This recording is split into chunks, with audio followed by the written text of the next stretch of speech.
Sim, hoje, né, véspera da segunda-feira, nessa segunda-feira, a gente vai saber se o Valdemar da Costa Neto cumpre a disposição de entregar à Justiça Eleitoral o relatório do Partido Liberal, né, que contratou uma equipe de peritos, sobre as urnas antigas. As urnas que não são da geração 2020, que seriam 250 mil urnas, dá quase metade das urnas. Ele não está pedindo para anular a eleição, mas ele quer saber dessas urnas, que todas elas têm o mesmo número, né, de patrimônio. Então ele está querendo saber dessa história. O que eu fico pensando, né, gente, se tivessem respeitado a decisão dos congressistas de ter o comprovante impresso do voto, não tinha nenhuma discussão mais. E olha que foi uma decisão reiterada do Congresso, porque a presidente Dilma vetou e o Congresso derrubou o veto de Dilma. Depois o Supremo derrubou o Congresso. 8 do Supremo derrubaram aí, sei lá, quase 400. Lá no Congresso foi 70, acho que foi 72% dos congressistas, mas o Supremo derrubou, né? E ainda foi lá, o ministro do Supremo ainda foi lá conversar com as lideranças para derrubar essa história. Eu fiquei sabendo, um eleitor muito observador, lá de Tapera, São José da Tapera, 240 quilômetros de Maceió, disse assim, olha, ninguém sabe o que aconteceu no Nordeste, mas tá simples, né? Em primeiro lugar, o Supremo derrubou um crime. Era crime transportar eleitores no dia da eleição no meio urbano. Quando derrubou esse crime, não foi o Congresso que derrubou. O Congresso é que faz as leis. O Congresso é que fez essa lei. O Congresso que poderia ter derrubado. Não foi o Congresso. Aí os prefeitos, lideranças políticas se encarregaram de transportar os idosos que não iriam votar e encheram um ônibus de idosos para levar para cada sessão eleitoral. Por isso, segundo ele, por isso que demorou. Passou de 5 da tarde também, que o idoso estava ali lendo no papelzinho e pondo o voto. Segundo ele, esse é um dos motivos que deu tão grande diferença lá no Nordeste. A lei eleitoral que trata do transporte é a Lei 6.091, artigos 10 e 11. Dá a pena de 4 a 6 anos, só que o Supremo suprimiu, né, essa...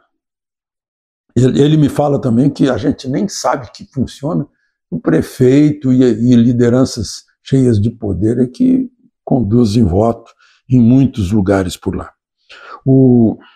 Bom, agora, em tudo isso, né, as manifestações continuam e a gente está descobrindo com mais força o que está escrito no parágrafo único do 1º artigo da Constituição, que todo poder emana do povo, seu nome será exercido por seus representantes ou de modo direto. A gente está aprendendo isso. E eu vi aqui uma manifestação que eu acho importante, porque ele é o vice-presidente da República e foi eleito senador, o general Hamilton Mourão. Diz ele, eu vou repetir aqui, vive-se hoje no Brasil uma violação do Pacto Federativo perpetrada por alta instância, pela mais alta instância do Judiciário, quer dizer, o Supremo.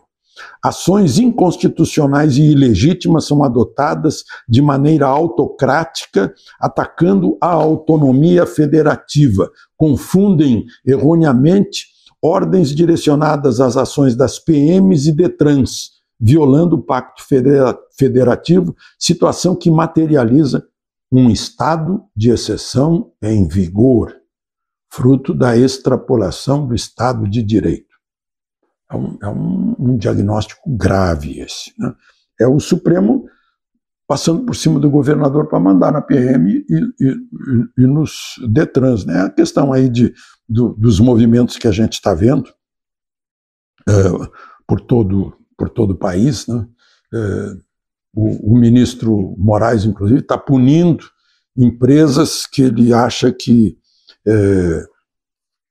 contribuem para esse bloqueio dos 46, né?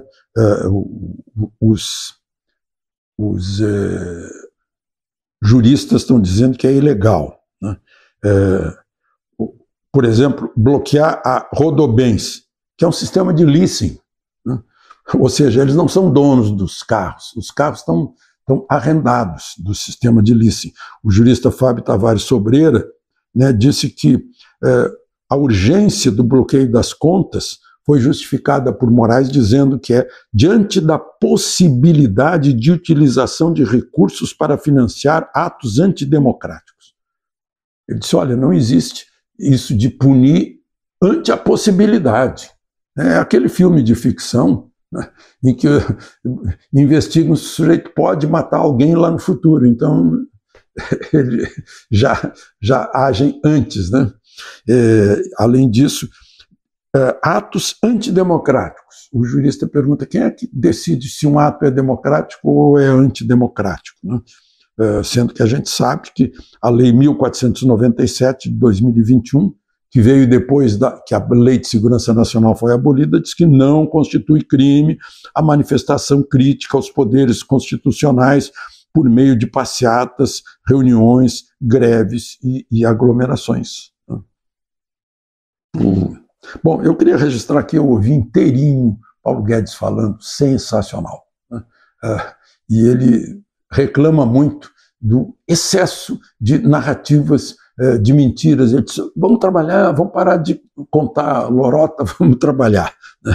Eu acho que é muito bom. Falar em trabalhar, eu ouvi um caminhoneiro fazer uma sugestão que eu achei ótima, né? Aí ele diz assim, estão reclamando que a gente vai parar? Muito bem, então vamos fazer o seguinte, então a direita para e a esquerda toca o país, né? A esquerda passa a transportar, a plantar, a produzir, a empregar, né? A vender, a operar o país. Eu achei, faz sentido, porque a eleição está mostrando que está meio a meio, então se uma metade para, a outra metade vai ter que trabalhar. De Lisboa, Alexandre Garcia.